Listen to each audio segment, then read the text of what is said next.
Hello there and welcome to the only video you will need for GCSE English Language. Disclaimer, this is what helped me. It should help you, but I'm not a qualified teacher, so these are just some tips that helped me get from a grade 6 to a grade 9. In this video, I'll be covering how to revise English language, then what you specifically can do for paper 1, then what you can specifically do for paper 2, and then what got me from a grade 6 to a grade 9. What did I change? So how do you revise English? You can't revise English. You can only practice it. So how do you practice English? Do you do a whole full paper?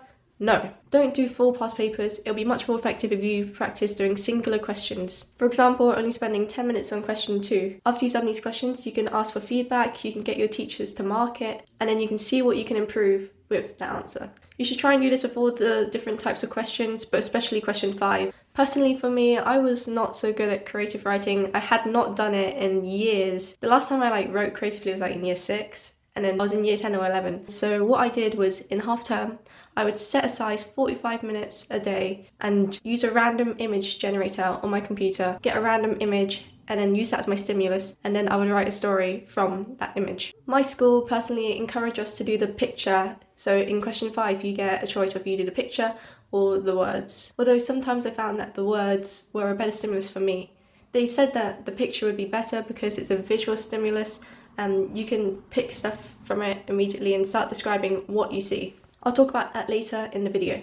And now we're going on to paper 1. So, what is paper 1? Paper 1 is all about fiction. The characters are not alive. What is the author trying to tell you through the characters? What message are they giving you? So to do paper 1, you should first read for at least 15 minutes. Actually, no, you don't have time to do any more than that. You should read for 15 minutes.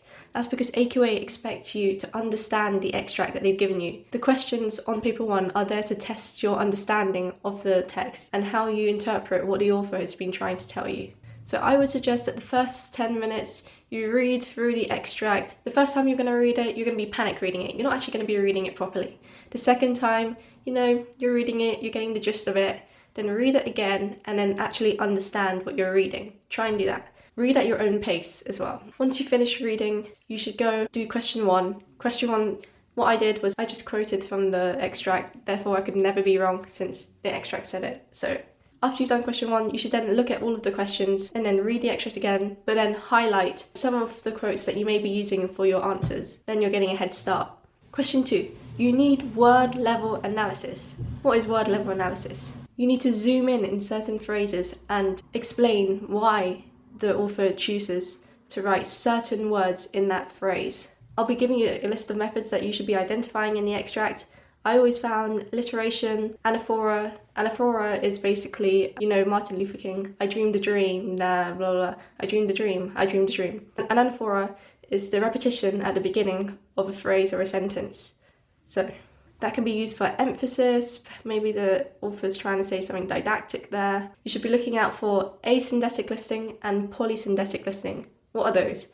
Asyndetic listing is basically a list without any ands, and polysyndetic listing is too many ands. Asyndetic would be, I went to the shops and I bought apples, bananas, carrots, whereas polysyndetic listing would be, I went to the shops and bought apples and bananas and carrots. So polysyndetic is more like an emphasis of how many things there are. I always found a way to include polysyndetic or asyndetic listing in my analysis. It was always there for me. Hopefully it'll be there for you. Prophetic fallacy is good. It's when the weather mirrors the character's feelings. Semantic fields. I love semantic fields. It's when there's a group of adjectives that all have a similar feel. For example, an aggressive semantic field, punching, striking, stabbing. That's an aggressive semantic field. Sibilance. I love sibilance. It was always there for me as well. Sibilance normally has 2 effects. I either thought it would have sinister atmosphere or it would have a tranquil, peaceful atmosphere, like a soothing atmosphere, soothing tone. You can also analyze the basic verb, metaphor, personification, but to put that up another level, you should add an adjective in front of that. For example, the violent verb, the unusual personification of the rat. My examples are really weird, it just comes from the top of my head. So there are more techniques than what I just listed, but those are the main ones that I used and found in the extract. Now we're going on to question 3. We should also be spending 10 minutes on this. Question 3 is all about structure. Now, you need 3 words to include in your answer. You need establishes, develops, and resolves. Those are your 3 main paragraphs, done. What do I mean by that? Well, you should start by saying what is established. Has the scene been set? Have the characters been established? Has there been a character description? Have you established what the characters look like? Or maybe their feeling? Or maybe their social background, like whether they're rich or whether they're poor in society? And then what's been developed? What has been revealed? What information has been revealed to you, the audience? Has any tension been built up? Maybe conflict? There's always going to be tension. So always mention tension. And you can use phrases such as, the writer tantalizes the reader with this description or with that description. And then finally, what has been resolved? Are we left on a cliffhanger? Was the ending foreshadowed? By the way, there's always going to be foreshadowing, so you can always just say, the ending is foreshadowed in this sentence, or maybe this paragraph, or maybe in this description. Maybe there was an anticlimax, like when you build up all this tension and then the reveal is just really not a big reveal, it's really disappointing actually. And question 3, you can also talk about tone. You can talk about what person is used, like first person, second person, third person. First person, you know what's in the character's mind, you know what they're thinking, but if it's in third person, perhaps they're withholding their character's thoughts because maybe it reveals information later. You can also talk about whether the speaker is omniscient or limited. What do I mean by that? Omniscient means the speaker or narrator is all-knowing. They know what's going to happen. Yeah, they're telling you the story, but they already know what's happening. Or is the speaker, like you, limited? They don't know what's going to happen. They're experiencing the adventure along with you, and so on. That's just a few things you can do. That's enough for a really good answer. Now, question 4, you should be spending 25 minutes on this. You can mention anything that you said in questions 2 and 3, but you're not really going to be mentioning anything you said in question 2, because question 2 is probably from the beginning of the extract, and question 4, they say from lines thingy downwards. Those lines are normally towards the end of the extract, so you probably shouldn't mention what you said in question 2. In question 4, you'll get a statement from either like a student or a teacher, and so you need to decide if you strongly agree, strongly disagree, partly agree, somewhat agree, any like that. But don't just say agree or disagree. And whatever side you choose, you need to counter that somehow. I'll give you an example. My friend, who's really good at English, told me that at the beginning of your answer, you should always counter your point by saying, for example, if you agree with the student, be like, I strongly agree with the student. However, they failed to mention that the death of Jimmy was being foreshadowed at the beginning of the extract, for example. Yeah, you can always say something to counter it, but try not to make anything up. Only do it if you can see it. It needs to be convincing. You need to convince the examiner. Make sure you have word level analysis here too. You should make your point and then choose a quote it, and then go into further detail and actually pick out certain words that you can use to analyse and support your argument. Also, in your answer, remember the characters are fiction. They're made up. They're not real. So you can't say, oh, Alice said this. You should say, the writer presents Alice to say this. This is because Alice is always the name that AQA use for some reason. It's so basic. Now we're moving on to question 5, the meaty question. Our school always tried to get us to do the picture question, as I said before, but let me give you an example when that was not useful for me. There was a picture of a marketplace, and I could not think of anything to write. But I had to force my ideas out because I was like, oh no, my teacher's going to be like, oh no, why did you do the writing? And we literally said to do the picture question. But the word stimulus was so much better, in my opinion. It said, write a story with the title Abandoned. That sounds way more interesting to me than writing about a marketplace. But anyway, I got like a grade 7 in that writing because I was not fully committed to that marketplace. I did not like it. In the real thing, I actually chose the writing. I kind of went against my school's advice. But, it's up to you. If you're going to go against what your school has said, then you should do that question in the mock. In one of my mocks, I did do the writing and I actually got 35 out of 40, which is quite good. So that's when I knew. I was like, the writing's definitely for me. Okay, here's a sneaky tip I'm going to give you. You should pre-plan your story plot before you sit the exam. Wait, isn't that cheating? It's not cheating. But what I did was I had 3 story plots. They were all contrasting in case whatever the question could be, I could adapt my story plot to it. I did 2 story plans and then 1 description plan because you don't know whether you're going to get a story question or a description question. So make up something really original, something that reflects your personality. Don't copy someone else's story plot because the examiners want to see something original. In your story or your description, the description should have a storyline to it still, which is confusing, but AQA are like that. Your character needs to have some sort of realization. There needs to be some change in your story. So you need to have some contrast in there, some contrasting descriptions, yeah. I would practice writing your story plot, but don't memorize your actual writing of your story plot, because you're not going to be able to write exactly that in the real thing. You should be able to adapt your story plan to the stimulus that they've given you. In one of my mocks, I memorized a piece of description and I put it into my mock. And then after that, I was like, what do I do now? I'd memorized that really good description, and now what do I do? It kind of fit. It wasn't the best fitting, but I put it in and then I was stuck. I didn't know what else to do. Don't memorize actual paragraphs of writing. Memorize a story plot that you can adapt and you can write in real time during the exam. Okay, now I'm going to give you some smart tips that you should use. If you're writing in third person, have a character name that's short, so you're not wasting your time writing out like supercalifragilisticexpialidocious. No. And you should make a description profile for your character, so you know exactly what they look like in your head and you know what description roughly you're going to be writing in the real exam. I actually had a character name called Koa, K-O-A, and it meant brave. I think it's a Hawaiian name. And I had like this cringy storyline where she would like be kidnapped or something and she'd have really low self-esteem and stuff. And then she'd be like, I need to live up to my name, Koa. It means warrior. I am a warrior. I didn't actually write about that in the real mock, but that was just my idea because the character had a change in heart and then they got out and it's a happy ending, but yeah. So your character name should be short and they should have a realization in that story. You can choose whether you want to write in first person, second person, or third person. I began to write in third person when I first started doing story writing because it's easier. However, I actually found first person to be easier for me. Yeah, experiment in your mocks, what person you want to write in.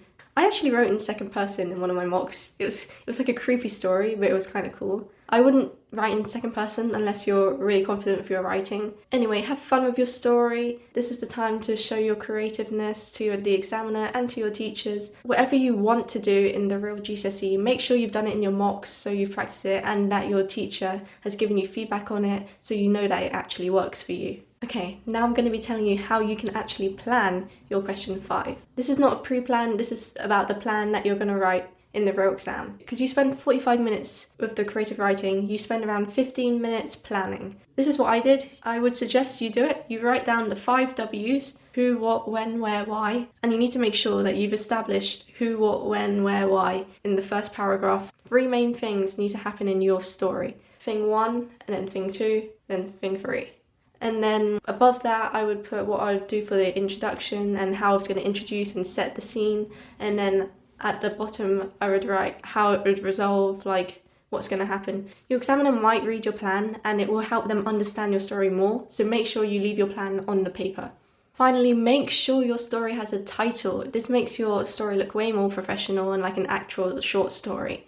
It just gives a neater presentation and it gives like an overview of what your story's about, which is good. Now, I've always found English to be the hardest subject personally, and I would always try and find as many resources as I possibly could. This includes grade 9 model answers, videos to help my understanding, and past paper walkthroughs to go through. Why am I saying all that? First Rate Tutors gives you all of that in one package. Normally, if you need extra help with subjects such as English, you would turn to a private tutor, which would cost maybe around £50 to £60 an hour.